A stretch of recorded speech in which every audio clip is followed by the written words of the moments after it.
Good evening, everyone. Thank you for joining us on this very cold December evening for the last overview and scrutiny of the year. Apologies. So we have apologies from Councillor Martin. Thank you. Members' interests. Oh, sorry, minutes. Apologies. So the minutes of the meeting on the 1st November were included within the agenda. Are there any comments or questions, or are you happy for those to be signed by the chair?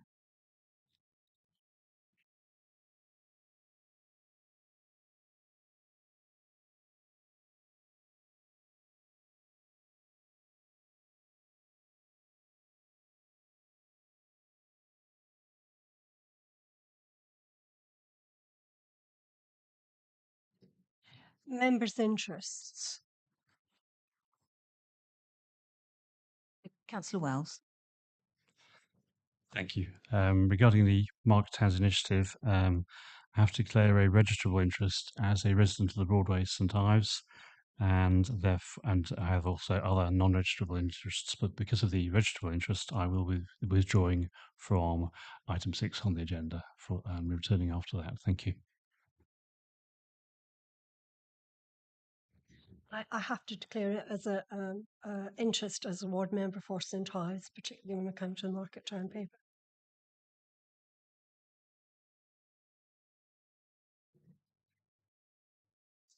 Thank you. Concerning the Cromwell Museum, I'm a member of Huntingdon Town Council and the St Neots Market Town. I'm an employee of Carter Jonas. Will leave for that item.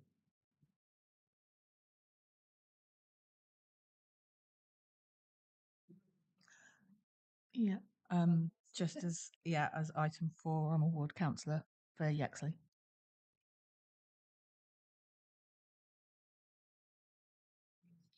Yes, mine are 5, 6 and 8. I am a town councillor in St Neots. I'm also on the building development group, which is for the Priory Centre.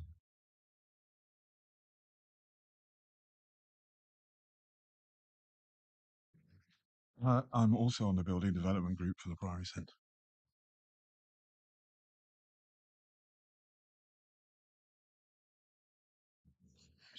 Same. Thank you.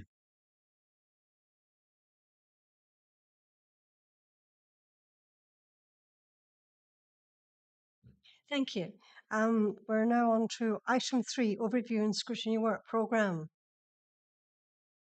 So obviously within the pack, you've had the overview and scrutiny work programme and the notice of key decisions going forward. Are there any comments or questions on that item at all? I think the updates within that are reasonably self-explanatory, but if there's any comments or questions. No? Excellent.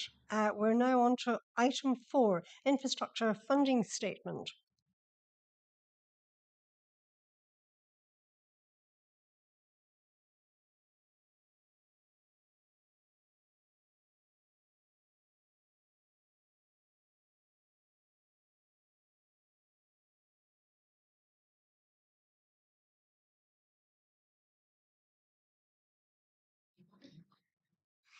Thank you, Chair. Good evening to members. I'll just take through some points, some highlights in the infrastructure funding statement, and then obviously Claire and Clara will add detail and take questions from members. So this is the fourth infrastructure funding statement, I believe. I think just a couple of key points to mention here. It reports on obviously community infrastructure levy in section 106 financial details between the 1st of April 2022 and the 31st of March 2023. So that is the cut-off date. There's obviously the time lag. We're now in December. Time lag that it takes to process the financial data, the different reporting systems used in the planning department from those that are used by the finance team. So just to reconcile everything, obviously chasing up the external groups, checking with them, seeing where they are with their spend, and also checking the legal processes relating to the 106 agreements. So Regulation 121A of the SIL regulations require that the annual infrastructure funding statement, IFS, be published by the 31st of December of the following year, in this case 2023. And this is in line with the local plan annual monitoring report, which is also required to publish for the previous financial year by the 31st of December. And recognising the complexity of the report and to allow data to be collected and assessed after the end of year accounts are closed in order to bring forward the IFS report. So it covers three main areas: a statement on infrastructure projects or types of infrastructure, which the council intends will be or may be wholly or partly funded by SIL. A report about SIL on matters specified in the regulations, and a report about planning obligations specified in the regulations. So this really provides a clear and transparent reporting of SIL and 106 receipts and the allocations that have been made. Obviously, since the 31st of March, there have been some updates from the ops team, and some of those items that you'll see in the IFS have actually now moved on. They've been used. There's some projects that have been completed. I know a few in St Neots. I know one in major project in Huntingdon from 106 agreement relating to the land at Huntingdon College, for example, that's since progressed. And I believe ops will be updating separately just on what they do. But obviously tonight we're concerned with the planning side of this. So this is really capturing the accounts, I guess, as from the 31st of March, sort of completing those. And it's been a good year for receipts, over £10 million. But obviously this will fluctuate depending on the sites, on the phases being delivered at any given time. There's been a number of 106 successes that are highlighted, as I just mentioned, and that supports our commitment to the corporate plan. And you'll see that obviously with the SIL spend, for example, MAGPAS, they were awarded a significant sum earlier in the year, plans for a new health centre at Alconbury Weald, etc. So there's quite a lot of detail here. There's obviously some unspent funds from last year in places like Fenstanton, Sawtry, St Ives and Upwood that have now been moved off the report because they've been completed. So that's really a brief summary, but we're happy to take any questions from members. Questions from members? Councillor Pickering. Thank you, Chair. In the infrastructure funding statement last year, there was an amount taken close to 250,000 of Section 106 funds, which was noted as allocated but not spent for Loves Farm in St Neots. And I raised the question in this meeting last year about what that pertained to, and there was an assurance that that would be investigated. And as Councillor Sanderson knows, I've followed that up several times over the last year, but there hasn't been an answer to that so far. But only 55,000 remains on this year's statement allocated to Loves Farm. So I'm just wondering if you can shed any light on so there's 200,000 that is now not showing on the statement. Loves Farm is in urgent need of funds for a number of projects. So if there's money tucked away, even that 55,000, I'd love to understand what it is and how the community can access it, please. Thanks.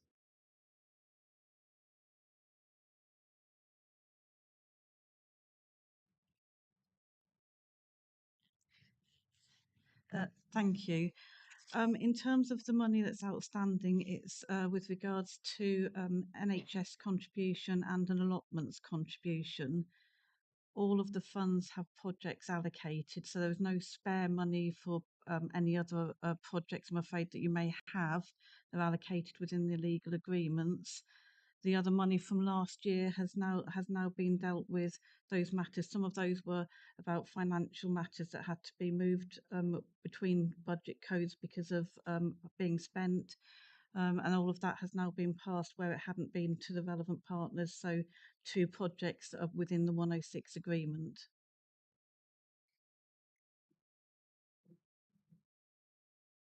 Is there some way that we can get some detail? Because I think that it's been very hard to access the information about, I think I've been trying to chase really for the whole of the last year as to where that money's been allocated. So I'd love to know how it's been accounted for.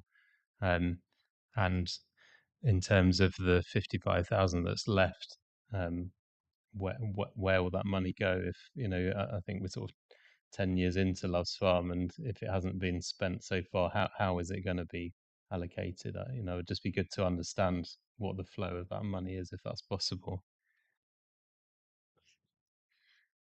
In terms of the money outstanding, discussions have continued with the NHS. We've had some over the last few months alone with regards to that money.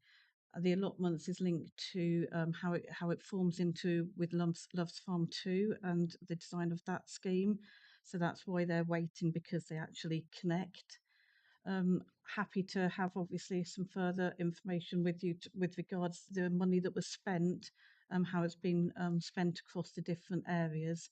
But as I say, it's all within what is in the legal agreement as stipulated.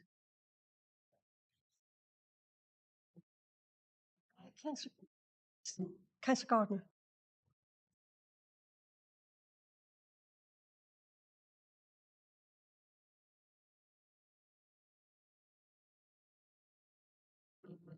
Town and parish meaningful proportions.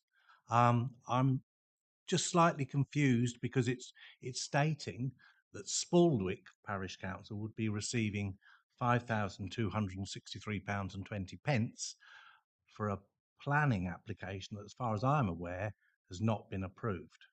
So I'm just hopeful that that doesn't mean that we've predetermined an application already because it's shown in there. I'd just like a bit of clarification, please. So the information from there, I'd have to look up obviously within the detail of that, and I'm happy to do so. I would take though from this, my understanding would be that this has got permission. It's whether there may be other aspects to the site that are slightly different or within another application. So I'm happy to look into that for you and just clarify that.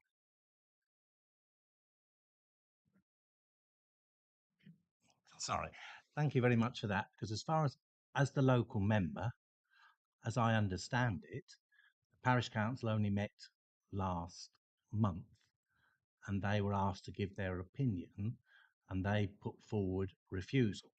So I was expecting the application to come to DMC. So I don't want to state, no, I don't want to be seen to be predetermining it, but it just seems to me, I just want to make sure that the council hasn't in some way predetermined an application that hasn't come to DMC, which as far as I was aware was about to come to DMC.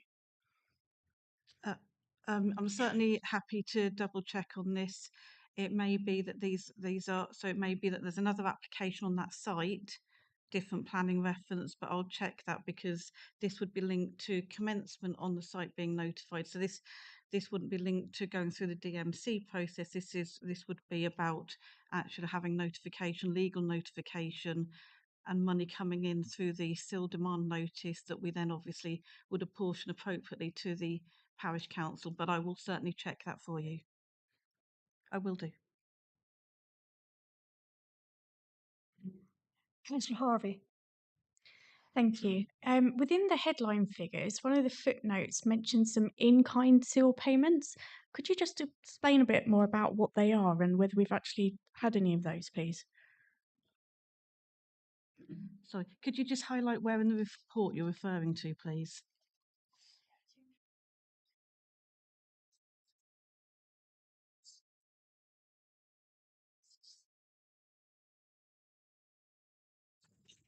So my apologies.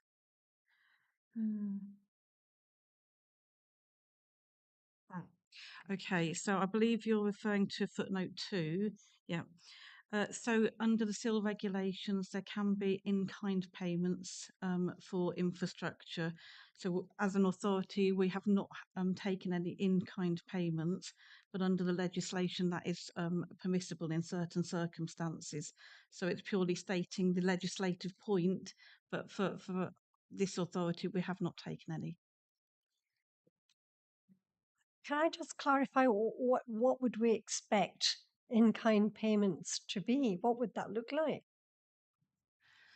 It would be some form of infrastructure that's probably being delivered on behalf in addition. So it wouldn't be taking away from any mitigation required for the scheme. whether that be through SIL or 106, but they're providing something as an alternative. Any other Councillor Wells? Oh, thank you, Chair. We see references to Cambridgeshire County Council being required to provide a figure for education and transport.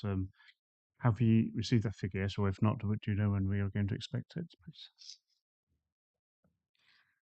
Thank you. So under the regulations, the County Council are not required to provide that to the District Council. The County Council, as signatories to many of the Section 106 legal agreements, are required under the legislation to produce their own infrastructure funding statement. So those elements, as indicated in the report, will be provided by the County Council, and they will be publishing their own infrastructure funding statement on their website. It might be helpful actually if we could have had a caveat just explaining what that was, say to obviate questions in the future. Are there any other questions on the report? Oh, Councillor Slade. Thank you. I just want to get an understanding or a bit of clarification on the page 43, which talks about some of the items kind of listed by date, and there's kind of 3 items for 2019-20 and then 6 items for 2020-21. I want to check that we've got no limitations on SIL. I mean, I've looked kind of on Gov.uk about what happens if SIL is unspent. I just want to make sure that we're not kind of locked in on timescales. Page 43. Yep. Oh yeah, sorry.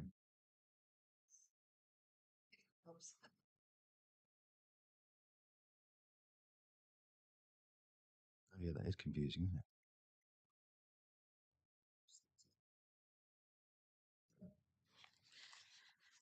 Thank you. Sorry. So this is under 2.4D, and it's the allocated SIL receipts. So this is money that, whether it's been through Cabinet or through the delegated authority, SIL funds have been allocated to infrastructure projects.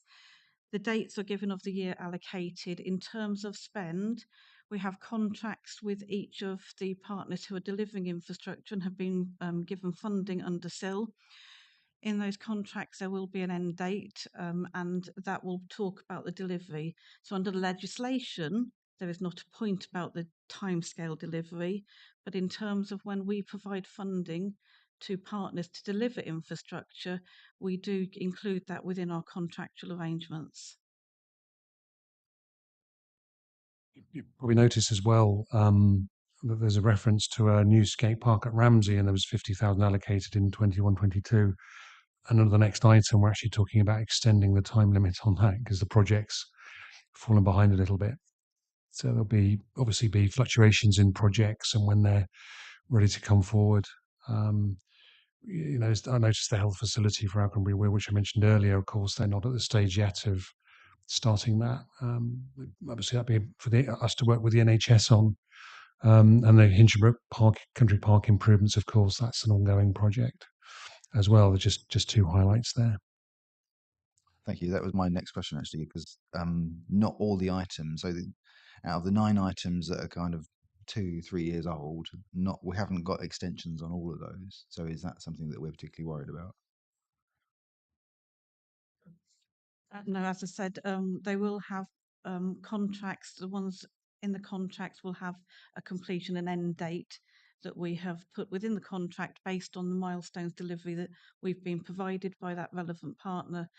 And obviously we then monitor that to try to keep to that, and there are circumstances where that may not be met, in which case, as you will see in our next item, then we may come to speak to you again. Councillor Pickering. Thank you. Just the section following that, actually, there's entitled SIL receipts retained. I was wondering if you could just explain that for me. Some quite large numbers in there, totaling, I think, about 45 million.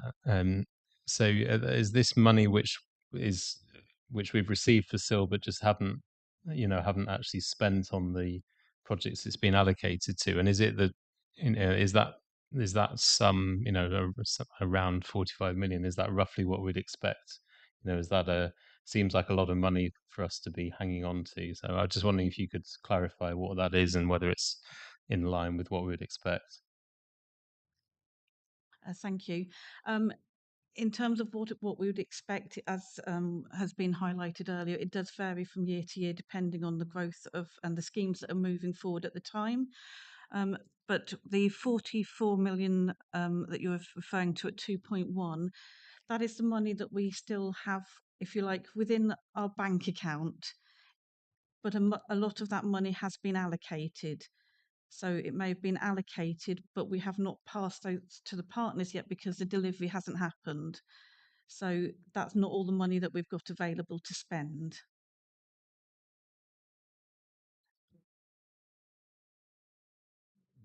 Any further questions?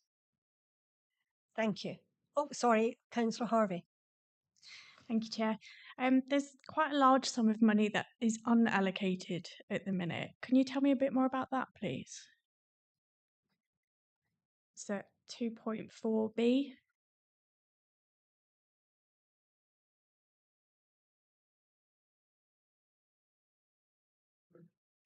Thank you.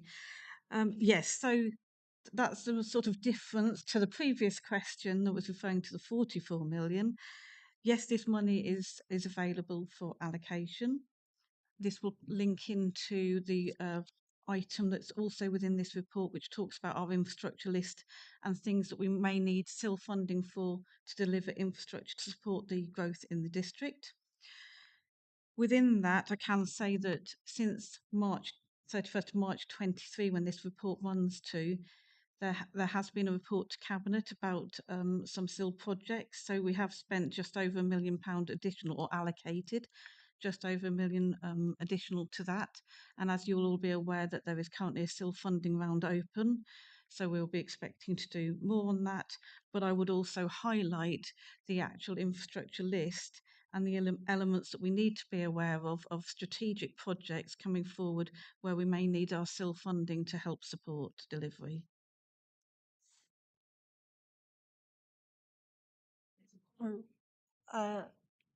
All questions? No more questions? Thank you, Claire. Thank you, Tom.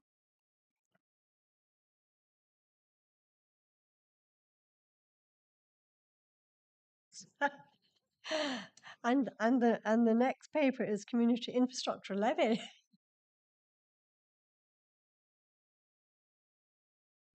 Thank you very much, Chair. This follows neatly on from the previous item. So I think members are familiar with SIL by now.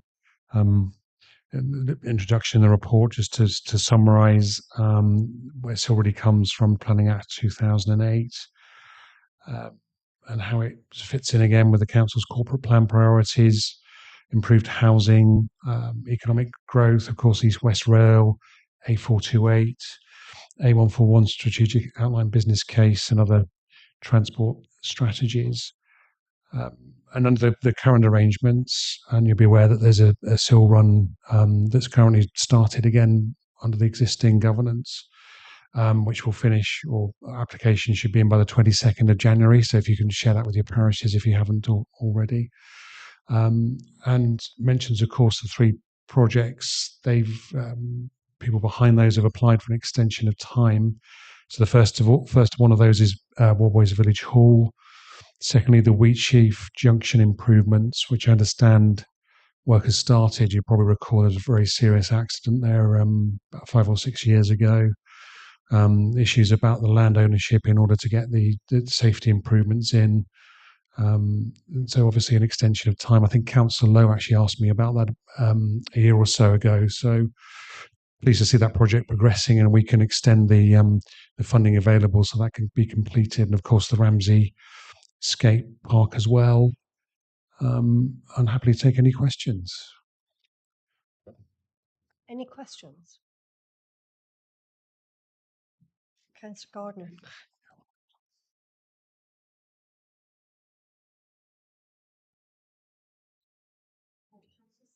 Sorry. I'll speak in a minute. No, I was just going to say, with regard to the B10 40, the Wheatsheaf Road, Somersham Road junction there, at the County Council on yesterday, Tuesday. The project is looking to start in April of next year. So all the work is moving forward. So that's an update from that particular meeting, and it is certainly a scheme that is worth doing, as you quite rightly said, Tom. There's been a lot of accidents at that particular junction, so I do think it's a worthwhile project, and I'm glad to see that the district council is putting in funding towards it. Thank you, Councillor Gardner. Any other questions? Thank you for your time. Thank you, Tom, Clara. The next item is Market Town Programme.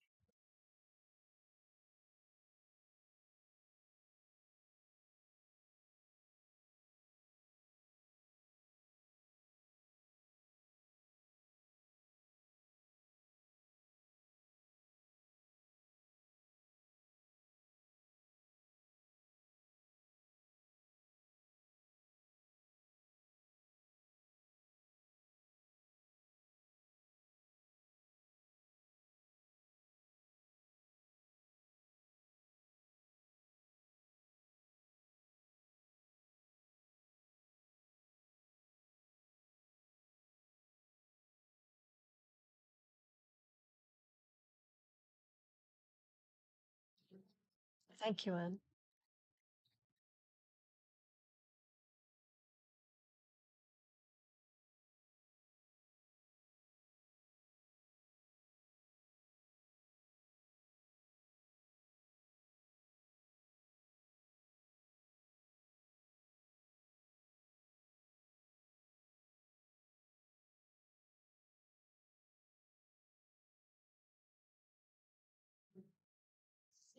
Yeah, cheers. Councillor Wickford. Thank you, Chair. I was trying to do the maths as I walked over here. I think this is the 7th quarterly report, and if you count part 2s additionally, you've heard even more from me over the last 18 months or longer on the Market Towns programme. And many of you know the background really quite well on a lot of the matters before us, but there are some things I propose to walk you through. It's probably worth saying this is the first of, again, 2 reports this evening. This is the public one, and then we've got a part 2 to follow. Part 2 will cover some of the matters to do with finance underpinning some of what's in the public report as well. Now, so just to run you through, including with excuse me, some updates as well since the report was drafted. Excuse me, colleagues. So starting in St Neots, where else? The town centre improvements. We now have a contractor in contract, Taylor Woodrow, being managed by the County Council on our behalf. Mobilisation has commenced. I think that's contractor speak to mean they've been on site, ordering materials, getting their team together, all in one place, and so on. We've talked about metaphorical spades in the ground. Since figure 1 in the report was pasted there in drafting, they've decided it wasn't really worth or necessary to start actual digging now, only to stop again over the Christmas period on the high street. So literal spades are entering the ground on both the high street and the town centre, and high street and junction works, as well as the market square, from the start of January, but that doesn't affect the rest of the timing in that figure. So we're pleased they're now busily getting on with preparations in the meantime. We're committed to ensuring no loss of blue badge bays in the centre of St Neots. Unfortunately, the designs have always involved a reduction of blue badge spaces in the works areas, so we're replacing them as close as possible, most obviously in our own car parks nearby, until a number of spaces can then move back into the completed works areas when they become available. And again, unfortunately, there's also an inevitable impact on the markets that run in the market square. both ours, de facto ours, and the town councils. So we're having to adjust layouts while they're while the works are in play. I believe no more than a third of the market square being worked on at any one time, but the markets can continue. There is adequate space throughout the works as well. And 1.7 here touches on the trees, which we've talked about a lot before. I dare say we may yet again as well. But to remind colleagues, the safety issues with the misplanted trees are actually even wider than we've summarised here in interests of space, especially given the risk of trees falling in a location with very heavy foot traffic. The existing trees have very small, compact root balls for their height. So even if the existing trees were given much larger tree pits working around them to keep them in place, instead, which we have explored fully as well in the design work, their roots are too mature to expand and create stability. So they would continue to be a risk to the health and safety of the public. Even if we sought to retain them. I'm reliably assured, having checked and checked again, that the tree pits included in the new designs are generations ahead of the cement rings that have stunted root growth in the existing trees. And there's discussion of the plans for the semi-mature replacements to speed up the completion of what's then grown there in the new town centre. On the Old Falcon, I think the key thing to flag in this part of the report is the likely greater visibility of activity at the building over the coming months. This will largely be clearance and works to make it safe. We are continuing to investigate scope for minor facade improvements as an interim measure as well, prior to any more fundamental redevelopment or refurbishment that we're aiming for. On the Priory Centre, we are really grateful for the joint working by the Town Council, the Building Development Group, several people in this room, including even in the public gallery in different capacities. We've now got a preferred concept scheme, and we're commencing public and building user engagement on that shortly. So we're looking at getting to submit a planning application early in the coming calendar year, anticipating refurbishment actually starting next summer. And we are expecting a closure realistically of a full 12-month period. So we're supporting the Town Council in working up a plan to support centre users through that period at other locations. That is infinitely better than seeking to keep the place open and working around. That's unfortunately not going to be a realistic alternative within the money available. On other elements, as part of the so-called legacy funding, so in St Neots, the public arts project delivered by the Town Council has had half a dozen tenders, so that should be moving on imminently with an appointment this month. Colleagues will recall that there was also appetite and plan to do a co-retail project in St Neots. Now, the partner organisation delivering it have struggled to make that happen in the timescale originally envisaged, as we were anticipating having that in operation in time for this Christmas season. That will no longer be possible. So instead, we are intending to pause this project.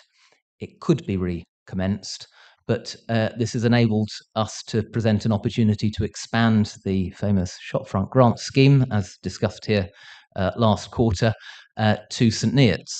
How could we not, in view of comments here previously? So we would invite your views in particular on that.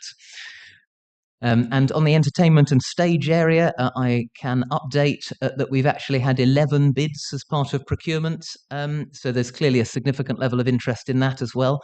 I believe we may even have been deciding upon that today, if not this week. Pam is nodding next to me. So that's moving on as well. There is a world beyond St Neots as well, too, in the Market Towns programme, as in reality. So in St Ives, improving the Broadway, County Council are leading on this, and it's money they were sitting on that we've unlocked with our contribution as well. They're in the final stages of the detailed design, so we are looking at construction starting in the spring, finished early summer. And the bandstand, I think we told you about in last quarter's report as well. We're just so pleased with it that it features here again. In Huntingdon, looking at expanding the Cromwell Museum.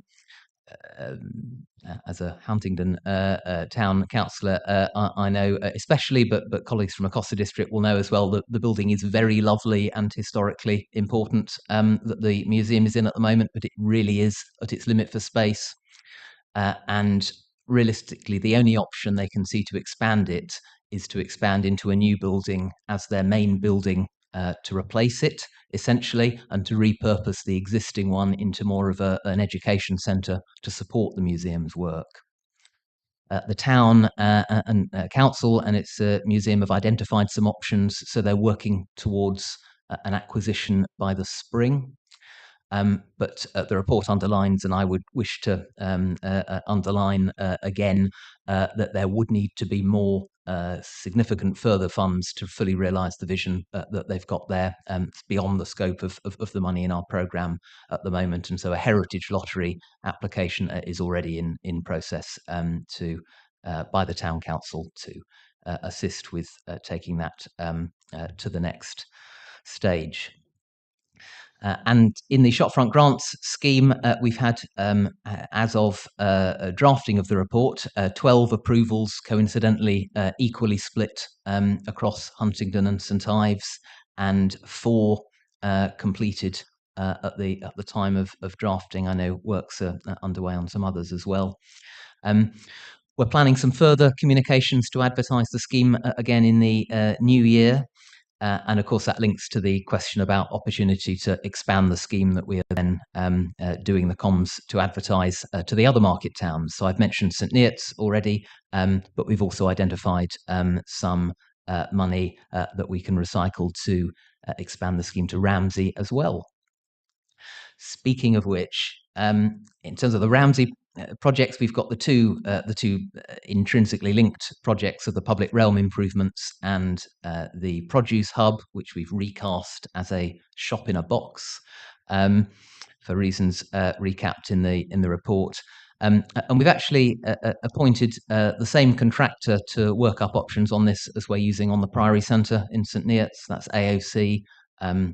We've been rather impressed with their work to date, and frankly way of working as well with us in St Neots. And I believe the team here have a meeting with the town clerk and mayor at the end of this week to progress through some of those options as well. Relevant to the whole area of the Market Towns programme, we've been appointing the contractor on the digital wayfinding project. Time hasn't allowed us to have the contractor work up their plans to present to you this evening, along with the discussion of local comparisons, as we talked about last time. But rather than have you wait a whole nother quarter, we'd propose doing that offline with panel members, with even an online presentation at the other side of Christmas, if that is amenable to you. I'll spare commentary on the Smarter Towns element in particular, but that's covered there as well. And the financial headlines are here, but of course in more detail in part 2. So that's my walkthrough, colleagues. So we're open to questions and keen for views in particular on the shopfront grant expansion as well, and leaving the co-retail parked for the time being. Thank you, Chair. Thank you, Councillor Wickford. And before we start, I just wanted to congratulate the team. I noticed such a reduction in the risks, which is a huge improvement. I mean, crikey, I know how much work would have had to go into that to reduce the financial risks. So very much congratulations to the team. I open it for questions to members. Councillor Corney? Hadn't quite got my hand up, so you've done well there. No, yeah, obviously, yeah, it's hard to sort of find fault with it's some great work. I'm obviously first hand on that, sort of with the Ramsey work. Shop fronts, I think brilliant. I think if we can encourage, more shops to take that up, I think, and as I said previously, when you actually dig into that, it's amazing what you can get for the money and what a difference that makes to the high street. We should obviously, really welcome the digital screens. Yeah, we weren't doing this, and we were, and then we weren't, and now we are. And just on that, and this is a really, obviously for my patch, but we're looking at public realm works. Now, is there going to be a time limit on the digital screens? Is that time sensitive? Because I'm just sort of thinking, Ramsey in question, public realm works. Do we want to go and place it and it not be placed in the right place? But then at the same time, is there potential to lose funding if we don't place it? So it's not something you need to answer now, but it's just something that just comes to mind when you actually look at the two things combined. So, thank you. Thank you. So to take that in turn, I think we absolutely agree about the value of the shopfront grant scheme, and as we may have remarked last time as well, we have been pleasantly surprised by the number of grants significantly below the maximum limit, and as you say, the creativity of some of our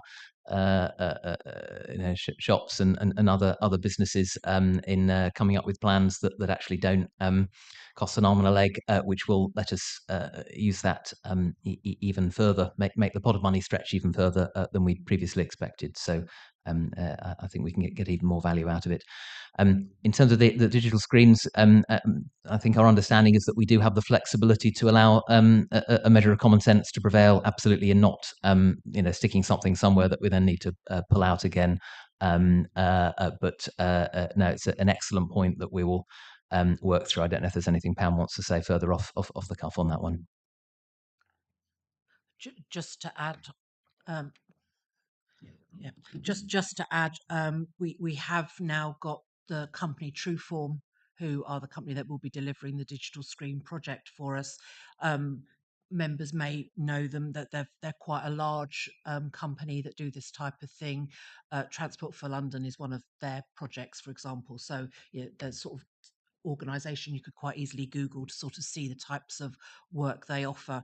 And in their actual tender document, it was quite interesting to see the breadth of options that would be open to us. So we've got an inception meeting on the 11th of December with them. And I think one of the key things there would be about how we integrate, as you say, the public realm works for Ramsey specifically, and how we work with the town centre project for St Neots, because both of those have got relevancies in the timescale. So that will all form part of that work that we do with Trueform. Thank you, Pam. Councillor Slade. Thank you. So I echo Councillor Corney's comments. I think that's a very thorough and well put together report. I've only got a few questions. You'll be pleased to hear. So you mentioned about the trees, and that's like it's really well kind of explained. But I just think we need to get that across to our residents when they start to come down. I think I'm nervous that we're going to get people chaining themselves to them. So I think it's useful as a district council that we can kind of try to get that message across of the reasoning why we're doing that sort of stuff. I know that Councillor Davenport Ray has put together quite a lot of research based on that, so it might be worth talking to her. In 1.8, you mentioned the retaining. Where has it gone? Yeah, so the removed trees will be retained as wildlife habitats. I'm assuming they'll still be chopped down and put in. Yeah, okay, just getting that clarified. In 1.9, there is a line I just want a bit of understanding so about what it means. A policy complaint planning application.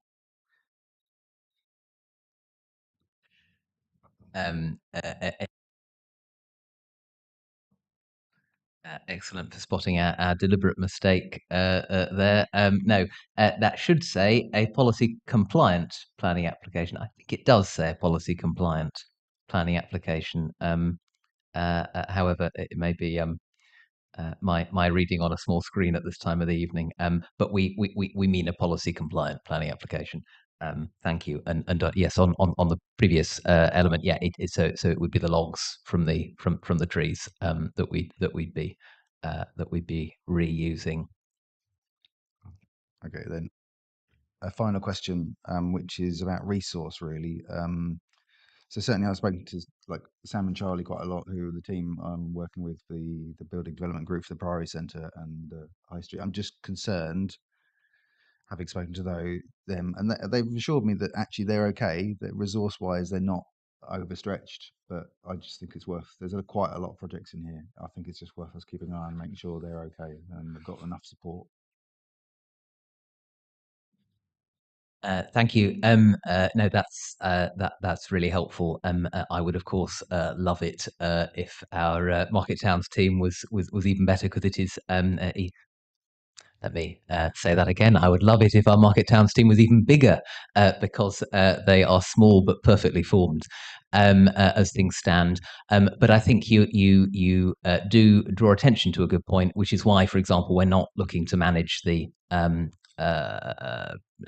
construction directly on the market square. It's why we've contracted the county council to do that forwards for us. So we are linking with them. They then have day-to-day responsibility on the ground. The contractor as well will have a public liaison officer available as well, linking in. So we've got lots of channels of communication, because inevitably there will be a ramp up in inquiries once the work start, of course. But no, thank you for the opportunity to add a budget bid for an even bigger Market Towns team. If cabinet colleagues of mine are listening, and the first comment you made, which I omitted to respond to, on the trees as well. Yes, so Councillor Devonport Ray, my cabinet colleague, and a fellow St Neots member of yours, has been extremely helpful in discussions and input on many aspects of the schemes, but particularly the biodiversity and the tree element, assisting us with questions and reflections and optioneering. Yeah, I think we talked about comms on this previously. We have explained this in the public domain previously. We will continue to do that. I think there's a balance around, the value of sort of additional standalone press releases between now and then.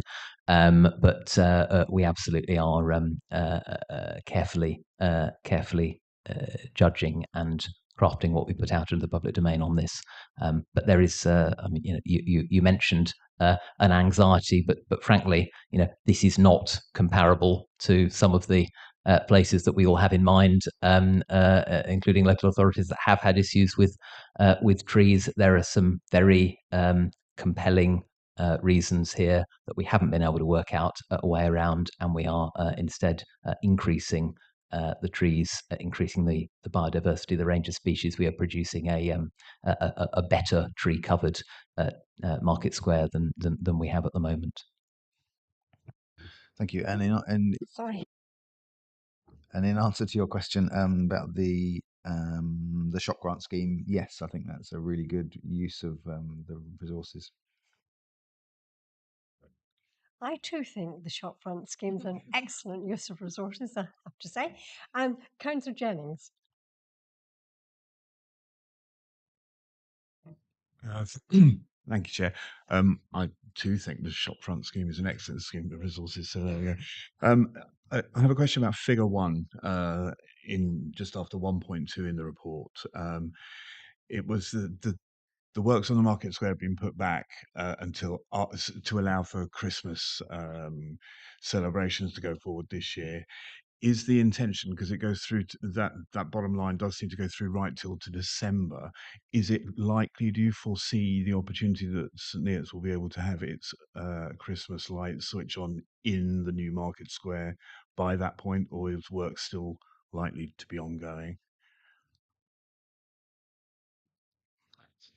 So we have sought to minimise the impact on Christmas lights during the life of the programme, which is the reason why, as you rightly say, the Market Square works specifically kick off early January. You're right that there's a full 12 months block there. We would be delighted if we can have this concluded before lights for next year.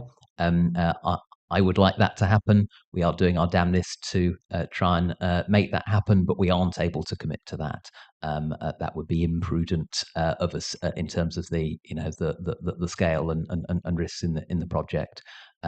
So I hope so, but we can't give you that to rely upon at this point. That remains under review. If there comes a point that we're able to definitively confirm that we can do that in advance, then we will do so. But for the time being, watch this space. Okay, thank you for the honest answer. I also have a question about the table in section 3, table 1, with the finances in. The table seems to be identical to the table at the last quarter's review. Does that mean that nothing's been spent, or is it a mistake in just repeating the table?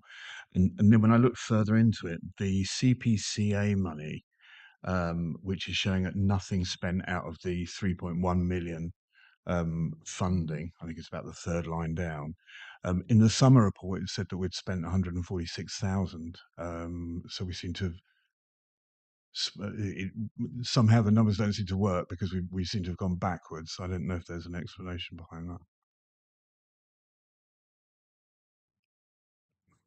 Thank you. So I will defer to the expert next to me on the technicalities of the coding against the budgets, but the lack of change, and for a period, colleagues will recall there were sort of zeros in spend on some of these as well, is around how we code and claim against the budgets and when we draw things down. Clearly, there is a measure of liability being incurred over time on a fairly constant basis.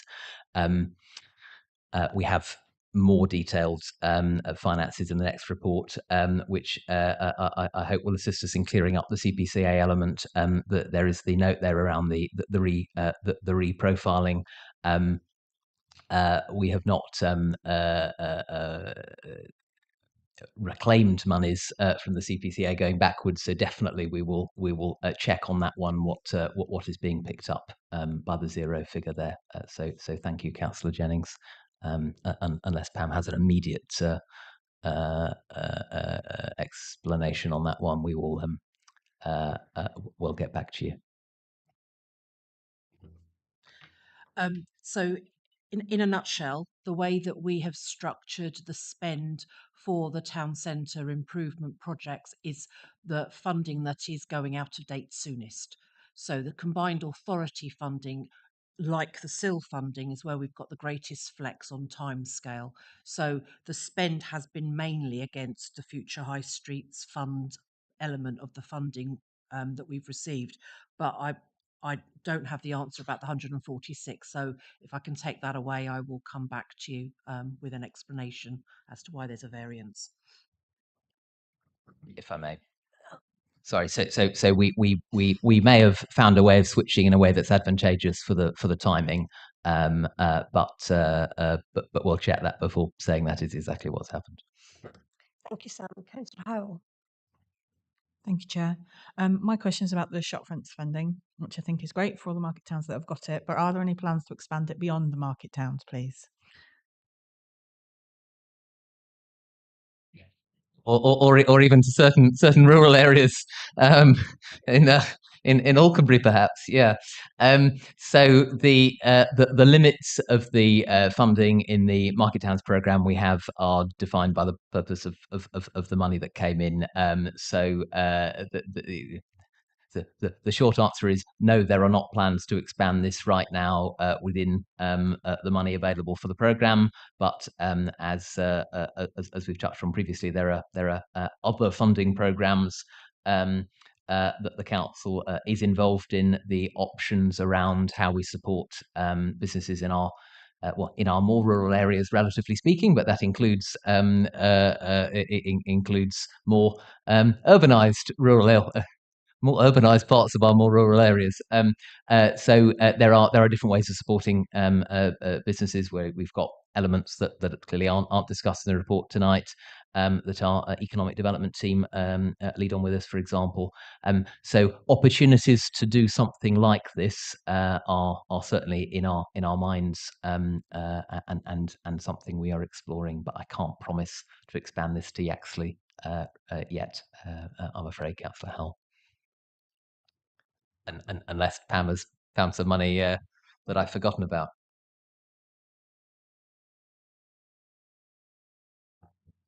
All I was going to add to Councillor Wakeford's comment there was that obviously the combined authority, who are the funders for this programme, see the huge benefits of this, and have been advertising quite a lot about the benefits of the Shopfront Grant Scheme.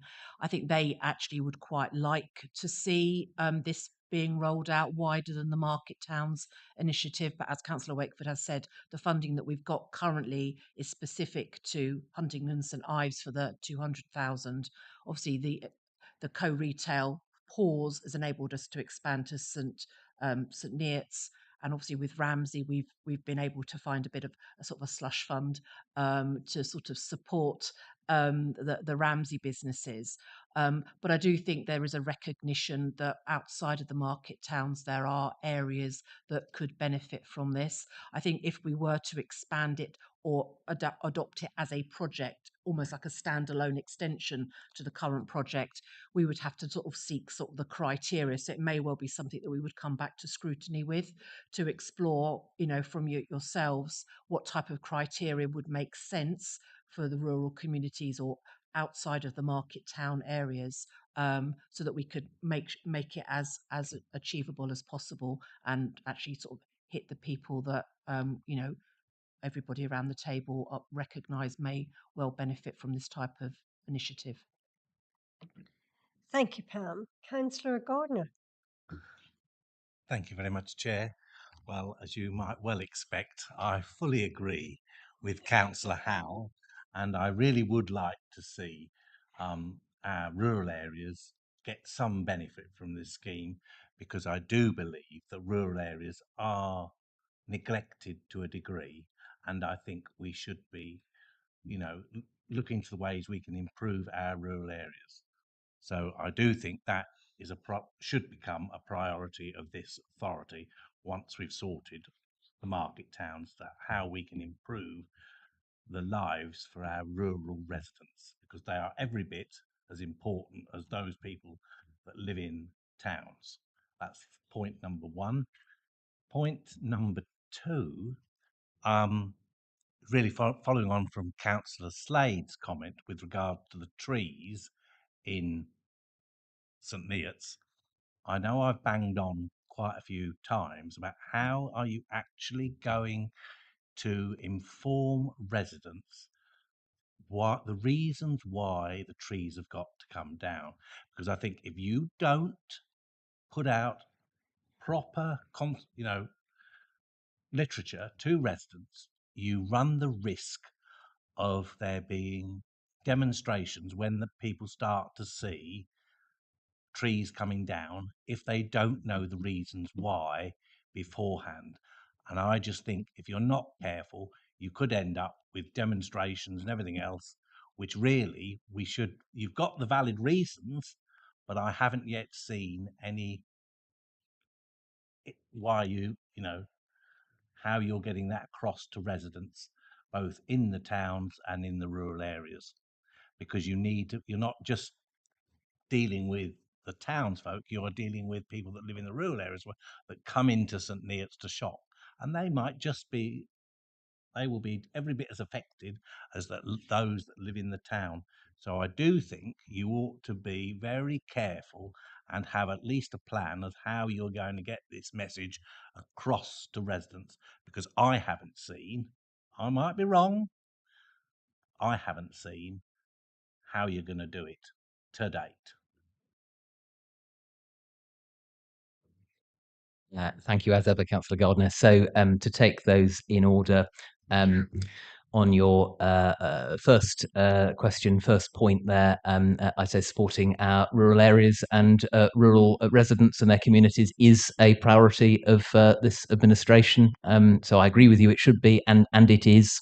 You only have to look at our Huntingdonshire Futures strategy, at our corporate plan, at what we are doing. Our economic development team, for example, I've spent time over the last week.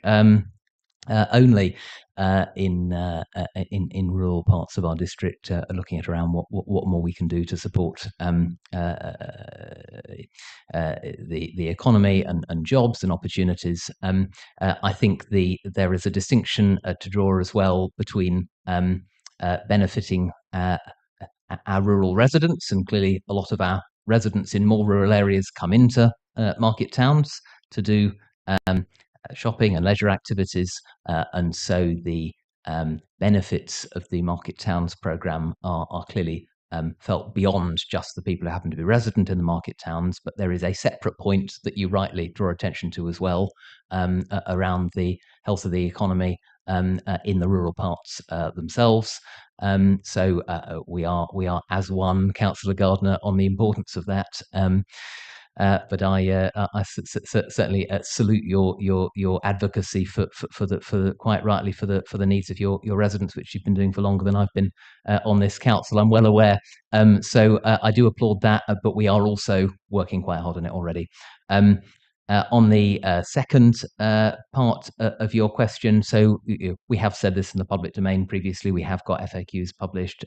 We have referenced it in newsletter comms. We have a range of channels of communication. There is going to be more of that as we get certainly, the other side of Christmas and into the work starting in January.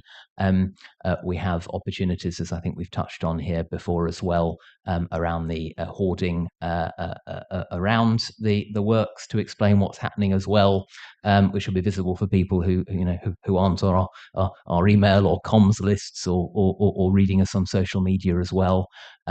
So there is, as we've assured previously, a careful plan around this. Clearly, we don't want the sorts of things that you're speculating about to happen. We don't think that's necessary. We don't think that would be appropriate. But also, there's such a thing as shouting and protesting too much in terms of our own comms as well. So, as I alluded to previously, in an earlier answer, putting the same thing out again every day on our sort of Twitter channel from now till Christmas as well. It's not clear that would have a net positive effect, as opposed to a counterproductive one. So you're absolutely right. This is important. There is a balance to strike, though, and we are endeavouring to strike that. We clearly have seen experience elsewhere, and have made efforts to take such advice as is available to us in order to assist us with their learning as well. So it is an important matter, but I am confident that we are judging it in the right way. Thank you. Councillor Harvey. Thank you, Chair. Shopfront grants, I think, is a brilliant idea to extend it to all 4 towns. I just wondered whether Huntingdon Bid would continue to do the process for all 4 towns, or whether there'd be somebody else doing it for Ramsey and St Neots. So we would need to finalise that, but Huntingdon Bid have been doing it rather effectively for us in St Ives already. So we are optimistic. Pam may feel able to be a little more specific on that, but I'll pass to her. We have spoken to Huntingdon Bid because obviously they have been successfully managing the project thus far. They have indicated that they could resource the expansion of the scheme, we have had some initial discussions about whether their sort of admin fee may need to be increased to reflect the additional work. But that's an ongoing but real positive arrangement we have with Huntingdon Bid. They have also made the point that they're getting enough inquiries as it stands from businesses in the market towns beyond Huntingdon and St Ives anyway. So in a sense, it wouldn't be any more work. Of course, it would be, but they would be keen to not have to say sorry, you're outside the permitted area. Thank you, Sam.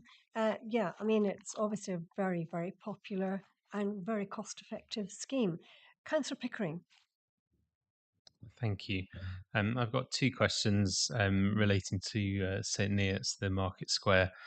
So the first, just to say, it's great to see the attention that's been given to retaining the blue badge spaces, both through the work and into the future. But I'm just wondering whether the numbers are based on just making sure we retain the same numbers that we have already, or whether it's based on actual demand. So I'm just wondering, if we're looking at the actual demand, whether there's actually would be a requirement for more blue badge spaces or less blue badge spaces. So I'm just keen that we're looking at the actual demand rather than just rigidly sticking to this is how many we've got, so this is how many we need to keep.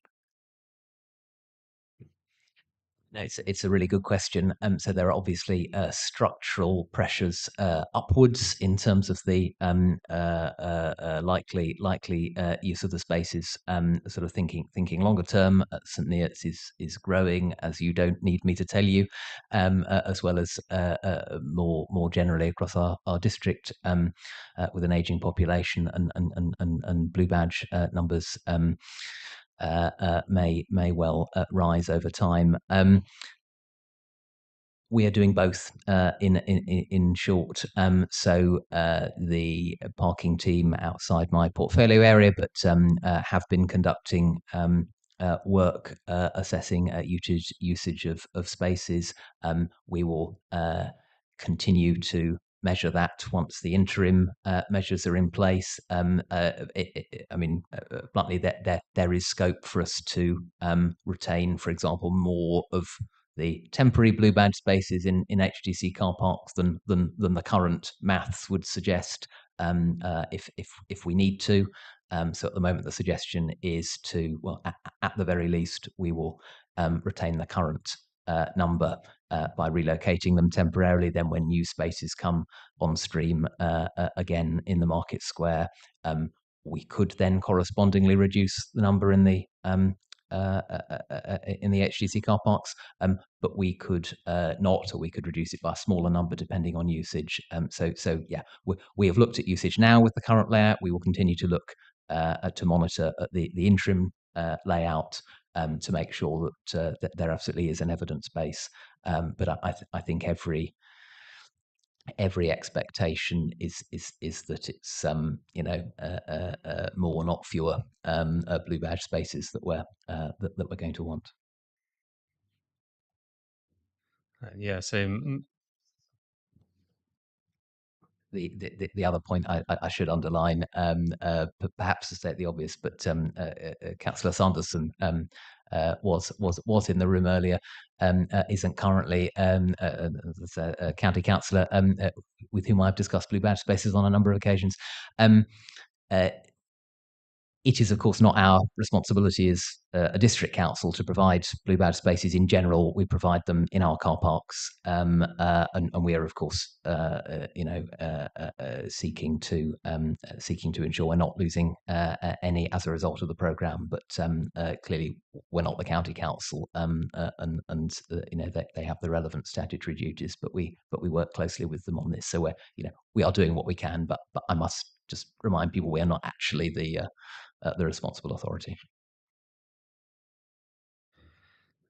Yeah. So my second question, you may possibly prefer to answer this in the part 2 section, but it is referenced in this report. So it's relating to the Old Folk and the temporary improvements to the facade.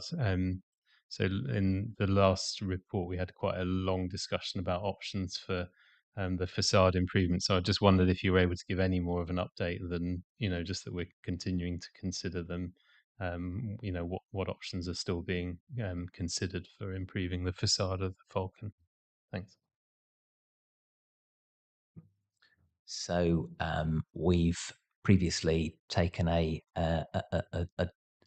delegation that gives a green light to us doing something within a financial parameter, following a previous discussion that you've referenced in part two. So having and we had not explored that other than internally at that point. So since that green light, we have been in joint discussions. So that's the new element.